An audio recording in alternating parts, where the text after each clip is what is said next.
ओम शांति। आज 2 मार्च 2021 की साकार मुरली की कुछ विशेष महावाक्य। आज परमात्मा स्वयं स्वयं का परिचय स्पष्ट रूप से दे रहे हैं। भक्ति मार्ग में सभी भक्त लोग कहते हैं कि भगवान नाम रूप से न्यारा है। कभी कहते हैं वो 1000 सूर्य की तरह तेजोमय है, जैसे गीता में दिखाते हैं अर्जुन को अखंड ज्योति स्वरूप का साक्षात्कार हुआ और कहा कि हम सहन नहीं कर सकते। तो बाबा कहते हैं भगवान पिता है, बाप है आत्माओं का, तो पिता को देख बच्चे खुश होता है। ऐसा कैसा पिता होगा जिसको देख बच्चा डर जाएगा? तो बाबा कहते ये ऐसा बात नहीं है। भगवान स्वयं ही आकर कल्प कल्प के संगम पर आकर स्वयं का परिचय देते हैं। कहते हैं सारी रचना के आदि मध्य अंत का राज मैं रचता ही आकर समझाता हूँ। तो वो नाम रूप से न्यारा नहीं है। परमात्मा अपने परिचय में कहते हैं मैं अखंड ज्योति स्वरूप हूँ, तेजोमय हूँ, लेकिन इतना भी नहीं कि सूर्य के 1000 सूर्य की तरह। मनुष्य सृष्टि का बीज रूप परमात्मा है और कहते हैं मैं ही परम पिता अर्थात परे ते परे रहने वाला परम आत्मा, माना परम आत्मा। बाबा कहते मैं परम स्टार हूँ, जैसे तुम्हारी आत्मा स्टार है मैं भी वैसा स्टार हूँ। और बाबा अपने परिचय में कहते हैं जैसे भक्ति मार्ग में कह दिया कि अंगूठे मिसल है, बड़ा लिंग बना दिया, तो ऐसा भी नहीं है। परमात्मा सत्य चित आनंद स्वरूप है। ड्रामा में परमात्मा भी पार्ट बजाते हैं। इस बेहद ड्रामा के क्रिएटर डायरेक्टर उच्च पाठधारी हैं। तो अपने नाम और परिचय में बाबा कहते हैं मैं नॉलेजफुल हूँ, भगवान है, क्रिएटर है, मुख्य एक्टर डायरेक्टर सुप्रीम सोल है, ईश्वर निराकार है, परम आत्मा स्टार है, ऊंच पाठधारी है, ऊंच भगवान है, अल्लाह ज्ञान का सागर है, सुख का सागर है, ईश्वर है। तो इतने सारी बातें आज परमात्मा हम बच्चों को बताया है मुरली में। बाबा कहते मनुष्य सृष्टि का बीज रूप हूँ, तो इस वृक्ष की अर्थात मनुष्य जो वृक्ष है कल्प वृक्ष, उस वृक्ष की उत्पत्ति पालना विनाश कैसे होता है वो कोई भी नहीं जानते, सिर्फ भगवान ही जानते हैं। आज के मुरली से दूसरी बात, भक्त और भगवान का अंतर, भक्त और बच्चे का अंतर बाबा ने स्पष्ट किया। बाबा कहते भक्ति में लोग पुकारते हैं, भगत पुकारते हैं कि हम बहुत कंगाल बन गए, तो बाबा सबकी हमारी झोली भर दो।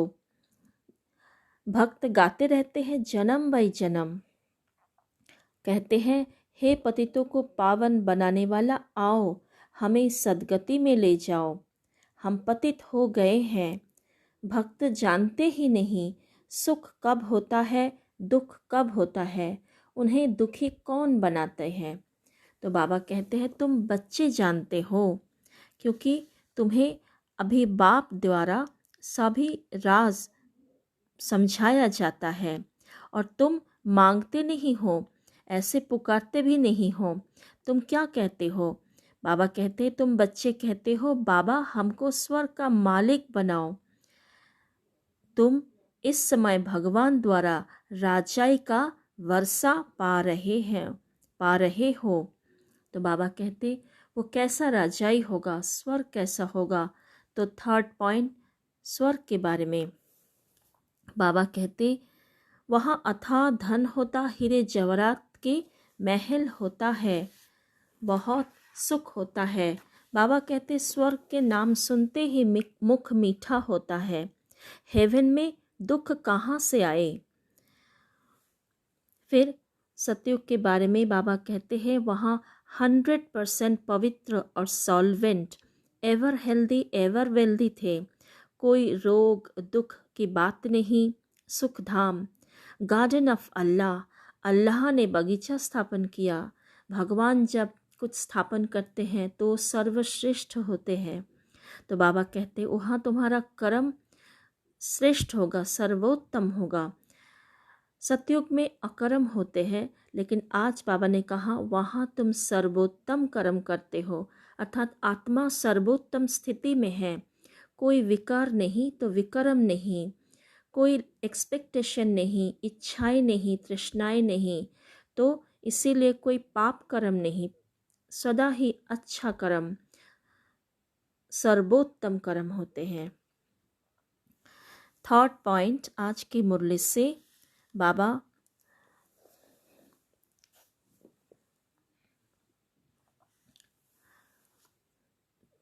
फोर्थ पॉइंट बाबा आज बता रहे हैं भक्ति मार्ग के बारे में।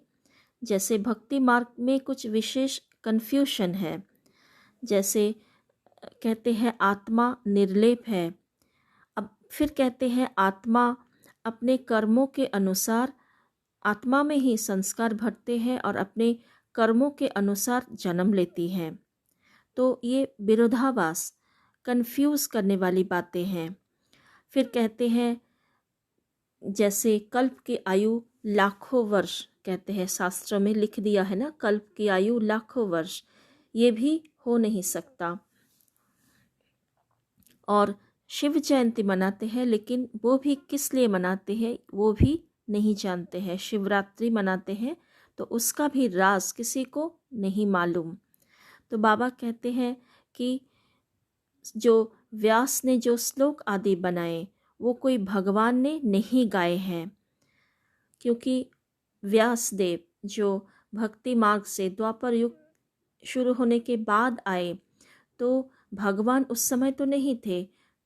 भगवान के महावाक्य उस समय डायरेक्ट नहीं लिखा गया। भगवान तो संगम युग पर आते हैं, अभी इस समय आया हुआ है। और अभी जो बाबा ने वाणी चलाते हैं, मुरली सुनाते हैं, वही भगवानुवाच है।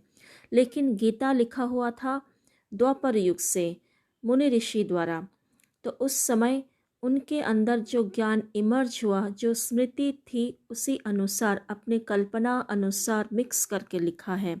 इसीलिए कुछ कुछ बातें गीता के स्पष्ट है, सही है, लेकिन ज़्यादा से ज़्यादा उसमें सच्चाई नहीं है, क्लैरिटी नहीं है। तो बाबा कहते हैं आत्मा में ही लेप चेप चढ़ता है, आत्मा में ही अच्छे बुरे संस्कार होते हैं। तो ये जो आत्मा निर्लेप है, ये बातें भी रॉन्ग है। फिफ्थ पॉइंट बाबा कहते हैं कि तुम्हें राजाई पाने के लिए अब क्या करना है, सदगति में जाने के लिए क्या करना है।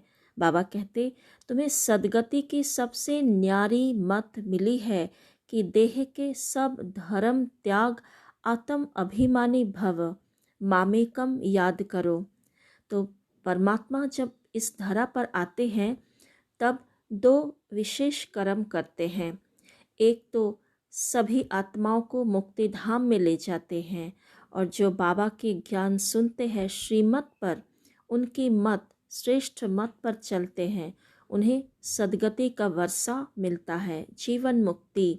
सदगति माना जीवन मुक्ति, स्वर्ग का वर्षा। तो स्वर्ग में जाने के लिए ही हमारा सारा पुरुषार्थ है। भगवान राजयोग सिखाते ही हैं स्वर्ग का वर्षा देने के लिए। तो लेकिन फिर भी स्वर्ग में नंबरवार सब आते हैं, क्यों? क्योंकि पुरुषार्थ अनुसार आते हैं। तो सदगति में जाने के लिए आज परमात्मा कहते हैं 3 बातें करना है। पहली, सभी धर्म त्याग करना है। देह के धर्म, देह के धर्म माना देह भान, देह अभिमान, मैंपन, मेरापन, 5 विकार, काम क्रोध लोभ मोह अहंकार।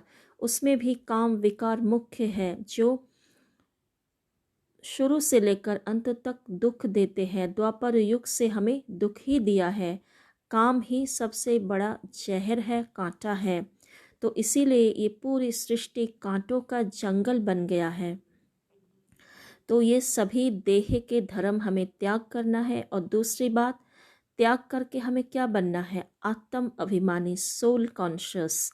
निरंतर हमें स्मृति रहे, इमर्ज रूप में हमें याद रखना है कि हम सब आत्माएं हैं, पाठधारी हैं, इस दुनिया में पाठ बजा रहे हैं।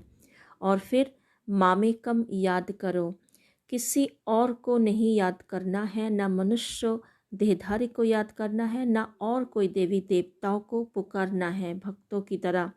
सिर्फ एक शिव बाबा को आत्मा समझकर परम ज्योति स्टार को याद करना है, उनसे बुद्धि योग लगाना है।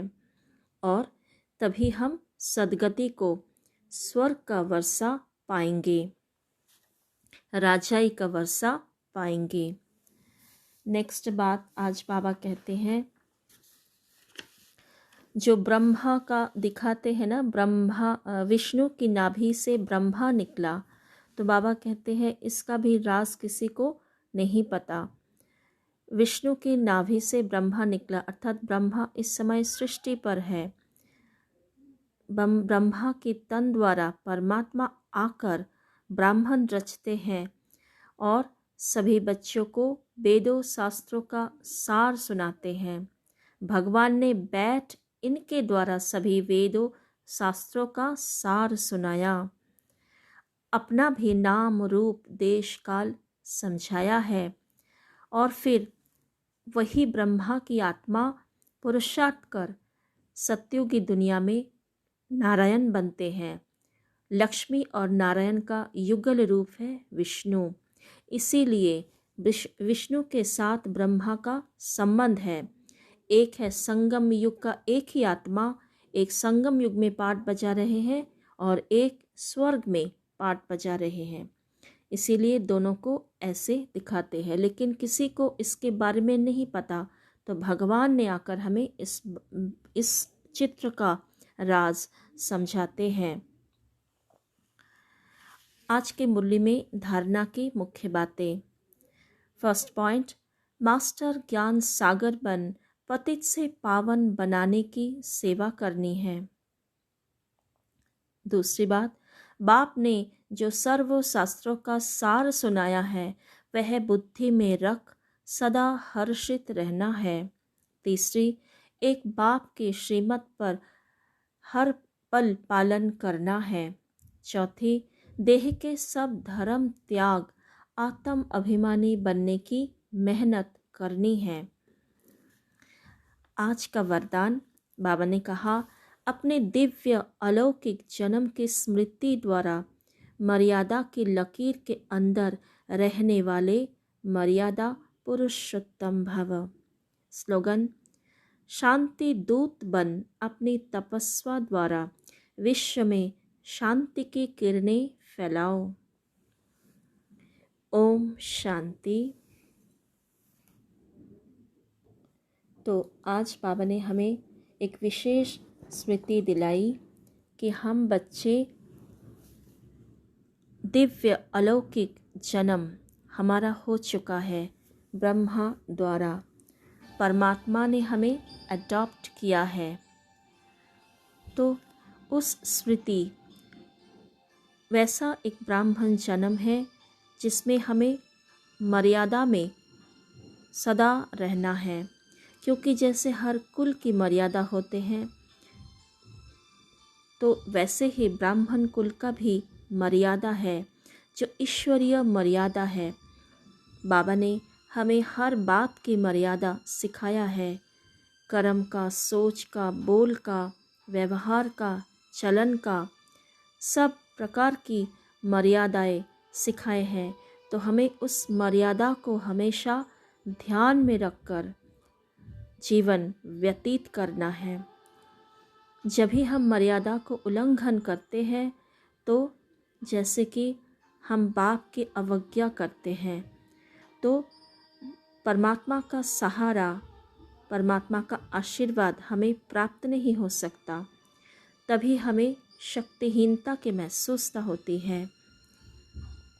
तो स्वयं को फील करें, मैं आत्मा कितनी श्रेष्ठ दिव्य अलौकिक जन्म की अधिकारी बन गई।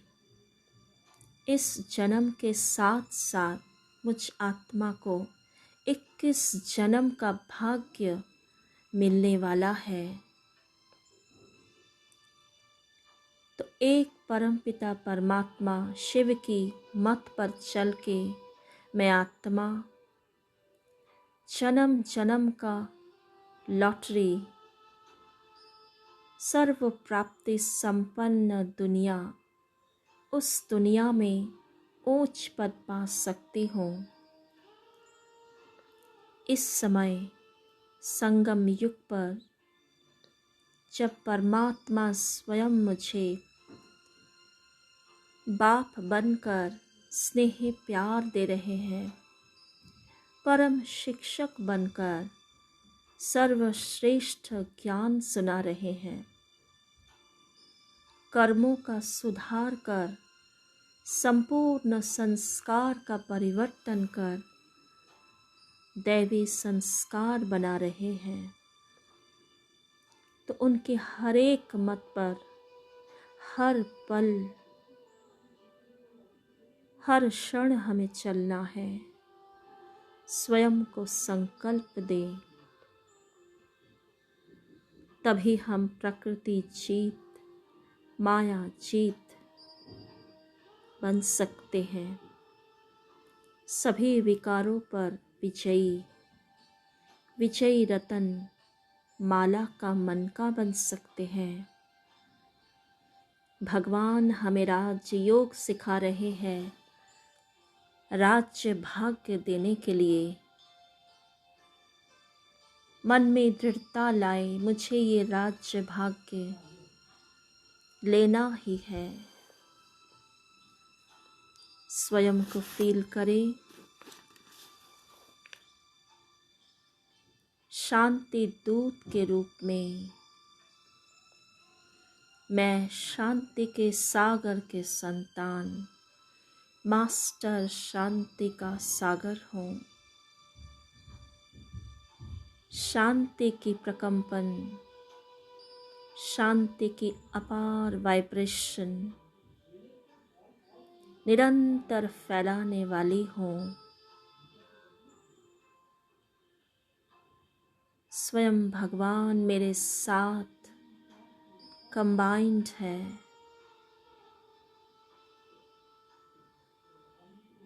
फील करें, श्री बाबा से अथाह शांति की किरणें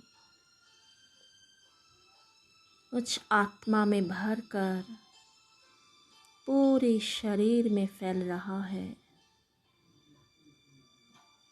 मेरा एक एक अंग शांत हो रहे हैं,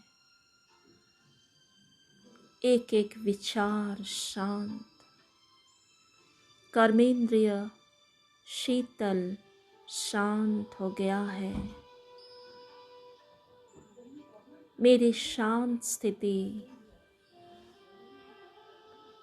शांत चित्त मन से उत्पन्न हर एक श्रेष्ठ संकल्प शांति के प्रकंपन को दूर दूर तक फैला रहे हैं। चारों ओर हर एक आत्मा को गहन परमात्म शांति महसूस हो रहा है। सभी प्रकार की इच्छाओं से मैं आत्मा मुक्त हो गई हूँ। व्यर्थ विचारों की प्रभाव नष्ट हो गया है। परमात्मा की अपार शांति मेरे अंतर मन में समा गई है। ओम शांति।